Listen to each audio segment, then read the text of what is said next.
Nous avons gardé à mes yeux un très beau sujet pour terminer cette année. Le thème des mezzanines sera au menu cet après-midi. Il existe plusieurs types de mezzanines et chacun d'entre eux ont leurs subtilités différentes. La clé est, comme toujours, d'en apprendre davantage sur ces options pour ensuite pouvoir répondre aux besoins du client. Aujourd'hui, nous allons voir comment se préparer à la visite en identifiant ce que l'on doit regarder une fois sur le site et comment soumettre une demande complète de soumission. Bien que ce ne soit pas tous les distributeurs qui peuvent avoir accès à cette ligne de produits, je vous rassure, nous allons également voir des alternatives à des structures en hauteur. Mais ce webinaire peut aussi vous faire apprendre des nouvelles connaissances et à développer des réflexes pour garder l'œil ouvert à certaines opportunités et ensuite travailler peut-être même en partenariat avec un autre distributeur qui, lui, a la certification. Je serai votre présentateur pour cet après-midi, Simon Boutillier, représentant aux ventes chez Rousseau, couvrant l'Est du Canada. Comme à l'habitude, la présentation d'aujourd'hui sera divisée en 3 thématiques. Nous commencerons en couvrant les types de mezzanines pour poursuivre en parlant des exigences en matière des devis et nous conclurons la visite sur le terrain.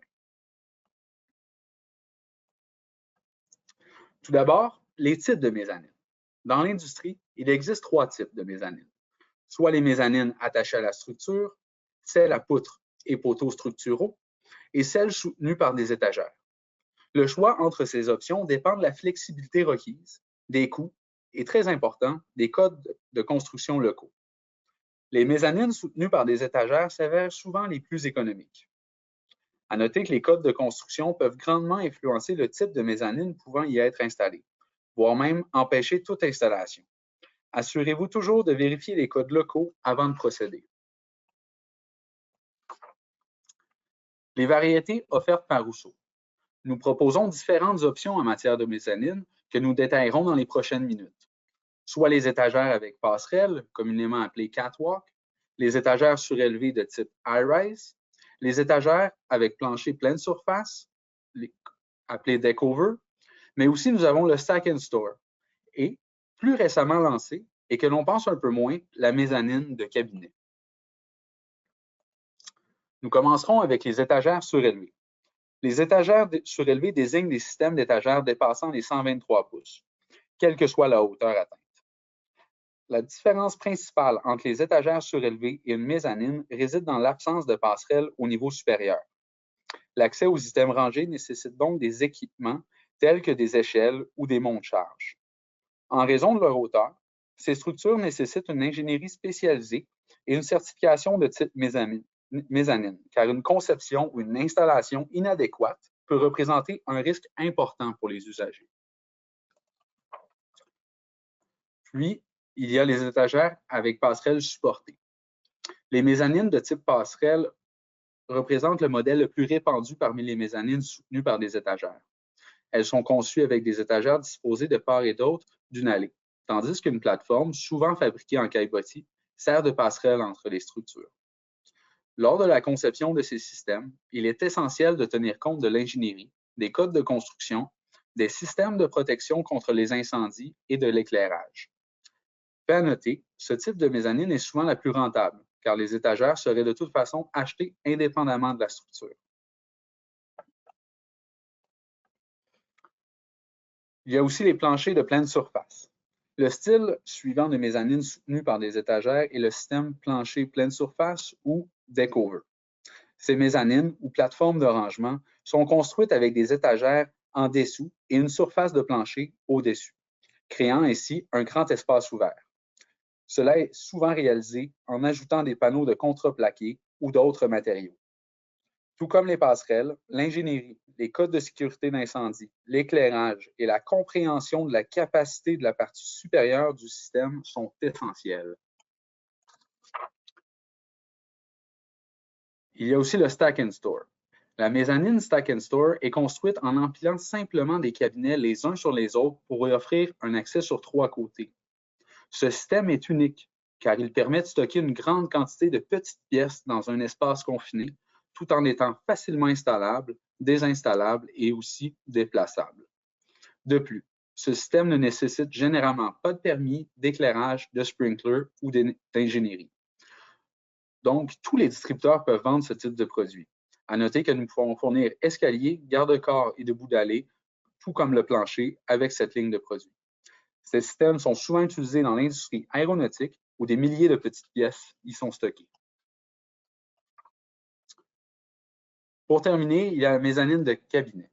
Récemment offert, mais encore peu connu, les cabinets R peuvent être utilisés pour construire une mezzanine. Ces mezzanines sont construites en empilant plusieurs caissons spéciaux les uns sur les autres, puis en ajoutant des supports de plancher et un revêtement au sol, comme pour la mezzanine de type catwalk. Ce système offre les avantages de la mezzanine passerelle tout en permettant d'être déplacé par la suite. Il s'agit ici d'un caisson RA39 fait plus robuste et non d'un RA30 régulier. Vous ne pourrez donc pas utiliser les cabinets existants pour en faire une mezzanine. Les mezzanines de cabinet sont peu courantes. Il est donc recommandé de consulter votre ingénieur dès le début pour confirmer qu'il peut fournir la certification nécessaire. Il faut aussi savoir qu'est-ce qui n'est pas inclus. Donc, au-delà de Rousseau, à l'exception du système Stack and Store, tous les types de mezzanines nécessitent des poteaux structurels, des escaliers, des planchers, des rampes ou d'autres composantes qui ne sont pas fournies par Rousseau. Rousseau ne fournit également pas l'approbation d'ingénierie ni la vérification dans votre région, ce qui doit donc être sous-traité. C'est ce qui met fin à la première section. Pour la prochaine, nous verrons les exigences en matière de devis. En introduction, l'établissement des devis pour les mezzanines peut être complexe, car il implique souvent plusieurs produits pour créer une solution. De plus, les directives en matière de protection contre les incendies, les codes de construction, les exigences en ingénierie et les considérations sismiques varient considérablement d'une région à l'autre. Pour cette raison, Rousseau exige que les revendeurs soient autorisés à vendre des systèmes de mezzanine, à l'exception, comme discuté, du modèle Stack and Store. Mais qu'est-ce qu'être certifié mezzanine? Rousseau exige que certains formulaires soient complétés pour évaluer la capacité d'un distributeur en matière de système multiniveau. Ces formulaires demandent par exemple si vous avez déjà de l'expérience dans les systèmes de haut niveau et leurs installations, ou également si vous travaillez avec une firme d'ingénieurs et d'installateurs certifiés. Une fois ces formulaires remplis, si votre entreprise est acceptée, elle deviendra certifiée mezzanine. Dans le cas contraire, vous devrez travailler avec un autre distributeur qualifié mezzanine pour la mise en œuvre de votre projet. Donc, pour ne pas devoir travailler tout le monde dans le vide, nous demandons que la certification mezzanine doit être en place avant qu'un devis ne soit établi, quelle que soit l'urgence du client. Les plans. La première étape avant l'établissement d'un devis est la création d'un plan, soit à la main, soit avec un logiciel de dessin. Ces dessins sont souvent très similaires aux plans d'étagère standard que vous connaissez et fournissons à Rousseau les informations nécessaires pour établir le devis des composantes, faire une recommandation pour le contreventement et aider l'ingénierie locale dans le processus de certification. Les plans doivent inclure l'emplacement des escaliers et de tout support structurel, car des composantes Rousseau pourraient être nécessaires pour se connecter à ces points. Je sais que nous parlons régulièrement de l'importance des dessins et des plans pour augmenter l'efficacité des demandes dans nos webinaires, mais dans le cas des systèmes que l'on aborde aujourd'hui, cette étape est vraiment essentielle pour éviter tout problème lors de l'installation. Qu'est-ce que nous fournirons? Après avoir reçu votre demande, l'équipe des chargés de projet de Rousseau élaborera un devis des produits, un plan des composantes de support au sol si nécessaire, ainsi qu'une recommandation du contreventement. Il est important de tenir compte que chez Rousseau, plusieurs départements doivent travailler ensemble sur ces projets qui sont tous différents les uns que les autres. Nous avons donc besoin de plusieurs jours pour vous soumettre un projet complet. Ces éléments seront envoyés ensemble avec des indications détaillées sur l'emplacement des supports et une explication du contreventement recommandé par Rousseau. Il est important de se rappeler que tout ce qui est proposé dans le devis n'est qu'une recommandation uniquement et que la décision finale revient toujours à l'ingénieur local. L'étape des révisions. Vous le savez sans doute, pour tout projet de construction, il peut y avoir des révisions tant du devis que du plan. Ces révisions doivent être effectuées correctement en raison des exigences d'ingénierie. Il est donc essentiel de centraliser toutes les informations dans un seul courriel. par révision afin de minimiser les risques d'erreurs et des problèmes d'ingénierie supplémentaires. Si votre ingénieur souhaite des adaptations des produits pour assurer la conformité, Rousseau travaillera sur ces modifications lors de cette étape. Pour ce qui est des systèmes déjà existants, c'est chez le client. Malheureusement, les recommandations de contreventement et les devis de mezzanine ne peuvent pas être fournis pour des systèmes déjà installés. Bien que les produits Rousseau puissent supporter des systèmes multiniveaux, un système installé présente des contraintes et des usages inconnus. Il n'est donc pas possible pour Rousseau de fournir des informations pour transformer des systèmes existants en systèmes multiniveaux. Voici ici un petit résumé des points à tenir en compte avant de demander une soumission. Il y en a quelques-uns et je vous invite à prendre une capture de cette diapo et de la conserver à titre de rappel pour vos prochaines demandes. Nous les élaborerons dans les prochains instants. Donc, tel que discuté, il y a à tenir en compte les emplacements des escaliers, mais aussi le lieu d'installation, l'ingénierie, la protection contre les incendies et les codes, l'éclairage et l'électricité, les exigences en matière de permis, mais aussi le béton et les poids et charges souhaités. Je pourrais aussi ajouter de nous indiquer la date à laquelle le client voudrait installer son projet, ainsi que celle de l'appel d'offres lorsqu'il y en a une. Les escaliers, oui, mais il y a aussi d'autres accès. Les escaliers et d'autres points d'accès, tels que les portes ou les portails élévateurs, doivent figurer sur les premiers jeux de plan. Les réglementations varient considérablement d'une région à l'autre, mais elles sont souvent basées sur la logique d'accès à une issue de secours. Si vous n'êtes pas familier avec les réglementations locales, contactez votre inspecteur en bâtiment pour en obtenir plus d'informations. Le lieu d'installation. Mais où sera-t-elle installée? Lors de l'établissement du devis pour la mezzanine, Rousseau fournira une recommandation de contreventement. Cette recommandation prend en compte les ondes sismiques et peut nécessiter des composantes spécifiques, ce qui signifie que l'emplacement du site est important, voire essentiel. Nous avons besoin du code postal et de la ville. Rousseau ne fournira pas de devis pour une mezzanine ni de recommandation de contreventement, à moins qu'un emplacement d'installation n'y soit indiqué. L'ingénierie. L'ingénierie locale est requise pour toutes les installations de mezzanine. Il revient au distributeur ou à l'utilisateur final de la trouver et de la fournir. Bien que les produits Rousseau soient adéquatement conçus, ils ne portent pas le sceau de l'ingénierie locale pour obtenir des permis. Nous faisons une recommandation face aux informations que vous nous fournirez. La protection contre les incendies. La protection contre les incendies est la préoccupation la plus courante lors de l'installation et de la conception des mezzanines. Ces codes concernent généralement les systèmes de sprinkler, mais incluent également l'accès aux sorties, la taille maximale des étagères et d'autres éléments. Il est important que le distributeur soit bien informé des exigences locales en matière de protection contre les incendies afin de fournir des plans conformes à Rousseau. Rousseau ne pourra être tenu responsable si une conception ne respecte pas les exigences locales en matière de sécurité. L'éclairage et l'électricité. Dans une mezzanine, l'éclairage et les prises électriques sont souvent ajoutés lors du processus d'installation. Ces ajouts sont importants à considérer car leur emplacement actuel ou futur peuvent augmenter considérablement les coûts pour l'utilisateur final. Bien que le distributeur ne soit probablement pas responsable de l'organisation des travaux électriques, cela fait partie intégrante de la construction d'une mezzanine. Il est donc encore une fois essentiel d'en discuter avec l'utilisateur lors de l'établissement du devis. Les exigences en matière de permis. Dans la plupart des municipalités, un permis de construction est requis pour la construction de mezzanines. Ces permis exigent souvent des détails tels que les mesures de protection contre les incendies, les plans d'aménagement et de conception, un dessin d'ingénierie avec approbation, les schémas électriques et plus encore. Dès le début du processus, demandez au client s'il prévoit obtenir les permis nécessaires ou s'il s'attend à ce que cela soit pris en charge. Ajustez vos tarifs en conséquence et déterminez les étapes auxquelles votre entreprise participera.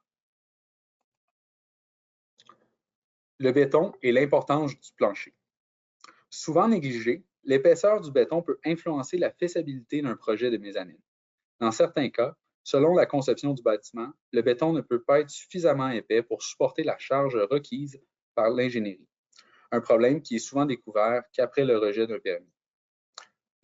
Pensez au plancher dès le début et posez des questions sur l'épaisseur du béton, afin d'obtenir les informations nécessaires pour l'ingénieur local. Définissons les charges et les capacités. La région sismique est le principal facteur déterminant de la capacité de charge de mezzanine soutenue par des étagères, en fonction de sa configuration d'ingénierie. L'ingénierie locale peut réduire considérablement la capacité des systèmes. Il est donc important de faire preuve de prudence lorsque l'on discute de la capacité de charge avec les clients dès le début, en évaluant leurs besoins et sans jamais faire de promesses. Les mezzanines situées dans les zones sismiques élevées sont souvent limitées à des valeurs très faibles, comme 100 livres par tablette, ou peuvent même ne pas être acceptées du tout. Il est donc essentiel de consulter les ingénieurs le plus tôt possible. Le Québec comporte ses particularités en zone sismique, principalement le long du Saint-Laurent. Chez Rousseau, par exemple, nous sommes dans la zone Charlevoix-Kamouraska, qui est la plus active de l'Est du Canada. Alors que selon Séisme Canada, la zone de l'Ouest du Québec est témoin en moyenne à tous les 5 jours d'un séisme. Pour vous donner une idée plus générale, des cartes sont disponibles en ligne. C'est ce qui conclut la partie sur les exigences lorsque l'on soumet un devis. Nous allons maintenant aborder la visite sur le terrain.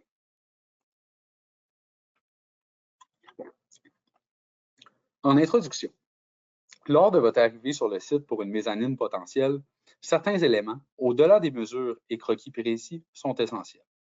Ces détails, souvent négligés, peuvent avoir un impact considérable sur l'installation et la conception du projet. Dans le pire des cas, ils risquent même d'être stoppés. Le sol inégal. Le niveau du sol est un élément crucial à vérifier, et cela peut être fait de manière simple en faisant rouler une balle de golf, par exemple. Si le sol est très irrégulier, cela pourrait nécessiter l'ajout des cales au-delà des limites acceptables. Si le sol est inégal, plusieurs solutions peuvent être envisagées, telles que le coulage de béton supplémentaire, l'ajustement des longueurs de poteaux ou d'autres méthodes validées par l'ingénieur local. Identifier les drains. Le niveau du sol indique souvent l'emplacement des drains, mais ce n'est pas toujours le cas. Quelle que soit la raison du drain, sa présence pose des problèmes de nivellement et d'ancrage s'il est mal placé ou négligé lors de la conception. Les poteaux ne peuvent pas être installés directement au-dessus d'un drain. Il est donc essentiel de les localiser précisément sur les plans. Les obstructions en hauteur.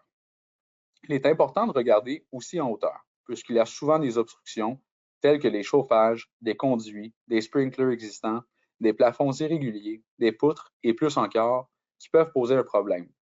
Il est donc essentiel de localiser ces obstructions afin que lors de la conception du plan, l'aménagement soit ajusté pour éviter toute impossibilité d'installation à l'emplacement prévu.